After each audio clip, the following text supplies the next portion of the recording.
দেশজুড়ে উৎসবের আমেজ। সারা দেশে আনন্দঘন পরিবেশে অনুষ্ঠিত হচ্ছে ঈদ উল ফিতরের জামাত।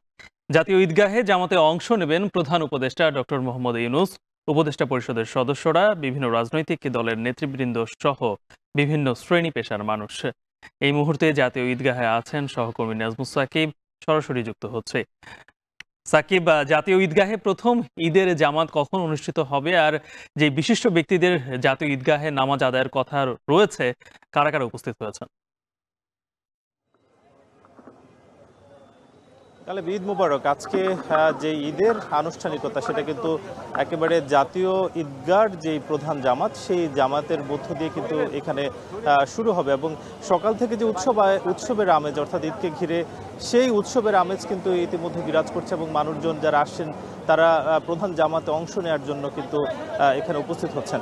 যদি একটু দেখাতে চাই যে যেই মানুষ যারা আসছেন নানা শ্রেণী পেশার, তারা কিন্তু শিশুদের হাত ধরে, কেউ বা তাদের পরিবার পরিজন নিয়ে তারা কিন্তু এখানে উপস্থিত হচ্ছেন এবং এই যে প্রধান জামাত সকাল 8:30টায় অনুষ্ঠিত হবে, সেখানে একটু জানিয়ে রাখতে চাই যে প্রধান উপদেষ্টা ডক্টর মোহাম্মদ ইউনূস তিনি এই জামাতে অংশ নেবেন এবং বাকি যেই উপদেষ্টারা আছেন তাদের অধিকাংশই কিন্তু এখানে আজকে উপস্থিত হওয়ার কথা রয়েছে।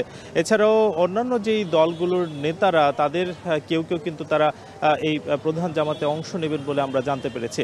এবং যদি একটু নিরাপত্তার ব্যবস্থায় জানাতে চাই যে গত কয়েকদিন ধরেই যখন এই ঈদের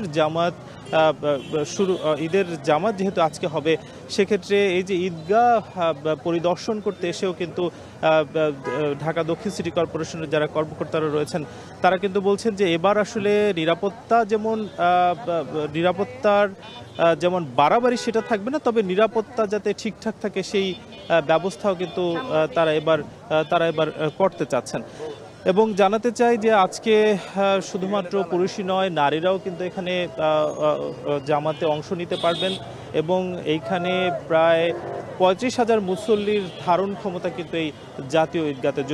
যদিও সব মিলে বলা যায় যে 80 থেকে 90,000 মানুষ আশপাশের যে সড়ক এবং যে 3টি গেট সবগুলোর আশপাশ জুড়ে কিন্তু প্রায় 80 থেকে 90,000 মানুষ কিন্তু তারা এখানে জামাত আদায় করেন। অর্থাৎ বলাই যায় যে ঢাকা দক্ষিণ সিটি কর্পোরেশন শুধু এই 35,000 মানুষের জন্যই আয়োজন করেনি, এর বাইরেও তারা বলছেন যে 90,000 মানুষ যাতে অনায়াসেই ঈদের জামাত আদায় করতে পারে তার জন্য তারা কিন্তু ব্যবস্থা রেখেছেন, যারই ফলশ্রুতিতে শুধুমাত্র এই যে প্রেস ক্লাবের যেই সামনের যে সড়ক রয়েছে সেখানেও তারা যেই সাউন্ড বক্স কিংবা মাইক সেগুলোর ব্যবস্থা রেখেছেন। পাশের যেই দোয়েল চত্বর রয়েছে সেখানেও আসলে নামাজ আদায় করা যাবে এবং মৎস্য ভবনের এই পাশেও কিন্তু নামাজ আদায় করতে পারবেন।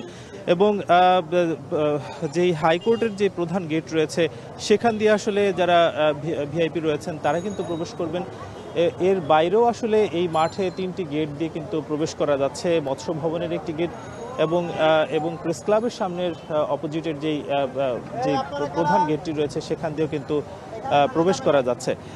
এবং একটু জানাতে চাই যে কিছুক্ষণ আগেই বায়তুল মোকাররমের যে নামাজ সেটা কিন্তু শুরু হয়েছে। সেখানে আজকে 5টি জামাত কিন্তু অনুষ্ঠিত হবে, প্রতি ঘন্টায় ঘন্টায় একটি করে জামাত অনুষ্ঠিত হওয়ার কথা এবং বলা হচ্ছিল যদি আবহাওয়া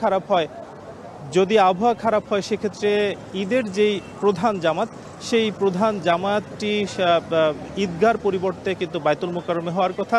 যদিও আমরা সকাল থেকে দেখতে পাচ্ছি যে আবহাওয়া আসলে এখনো পর্যন্ত অনুকূলে রয়েছে এবং আবহাওয়া অফিসও কিন্তু বলছে যে আজকে রৌদ্রোজ্জ্বল থাকার সম্ভাবনা রয়েছে এবং বায়তুল মোকাররমে প্রথম জামাত কিন্তু ইতিমধ্যে চলছে এবং সেখানে 5 জন ইমাম এই 5টি জামাত পড়াবেন বলে আমরা জানতে পেরেছি।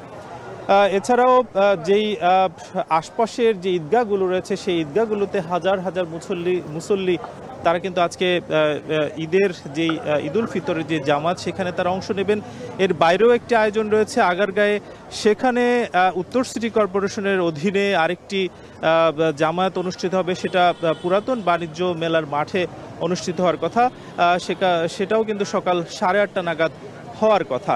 অর্থাৎ এই যে ঢাকা শহর জুড়ে ঈদকে ঘিরে একটি উৎসবের আমেজ, সেটা কিন্তু আমরা গতকালকেও যেমন দেখেছি, আজকে সকালে নামাজকে ঘিরে মানুষের মধ্যে যে উৎসাহ উদ্দীপনা, সেটা কিন্তু একেবারেই দেখা যাচ্ছে। যদিও বলা যায় যে আজকে যারা মুসল্লিরা এই যে ঈদগাহে আসবেন, তাদেরকে বলা হয়েছে যে নরম যেই কার্পেট রয়েছে সেগুলো পুরো মাঠ জুড়ে বেছানো হয়েছে, যাতে জায়নামাজ ছাড়াই আসলে মানুষ অনায়াসে নামাজ আদায় করতে পারে, সেই ব্যবস্থা কিন্তু রাখা হয়েছে। এবং যেহেতু সাম্প্রতিককালে আবহাওয়াতে দেখা যাচ্ছে কিছুটা গরম, সেক্ষেত্রে মানুষের যাতে কষ্ট না হয় তার জন্য প্রায় 1100 ফ্যানের কিন্তু ব্যবস্থা করা হয়েছে। সিলিং ফ্যান দেওয়া হয়েছে, স্ট্যান্ড ফ্যান দেওয়া হয়েছে, এবং আশপাশের প্যান্ডেলের বাইরেও যাতে খোলা রাখা যায় কিংবা বাতাস ঠিকঠাক মতো প্রবেশ করতে পারে, সেই ব্যবস্থাও কিন্তু রাখা হয়েছে বলে আমরা জানতে পেরেছি। এবং প্রায় 100-র ওপরে সিসি ক্যামেরা কিন্তু দেওয়া হয়েছে শুধুমাত্র নিরাপত্তার জন্য। এর বাইরে প্রায় 5 স্তরের নিরাপত্তা রাখা হয়েছে, এবং আইনশৃঙ্খলা বাহিনী যারা আছেন তারা তাদের নির্দিষ্ট যে পোশাক, সেই পোশাকে আছেন। পোশাকের বাইরেও সাদা পোশাকে যারা আছেন তারাও কিন্তু এই নিরাপত্তার জন্য কাজ করছেন। একটু জানিয়ে রাখতে চাই যে আমরা প্রতিবারই দেখি যে রাষ্ট্রপতি তিনি কিন্তু এই প্রধান যে জামাত সেখানে অংশ নেন, এবং প্রধানমন্ত্রী যিনি থাকেন তিনিও কিন্তু আসলে শুভেচ্ছা বার্তা দেন।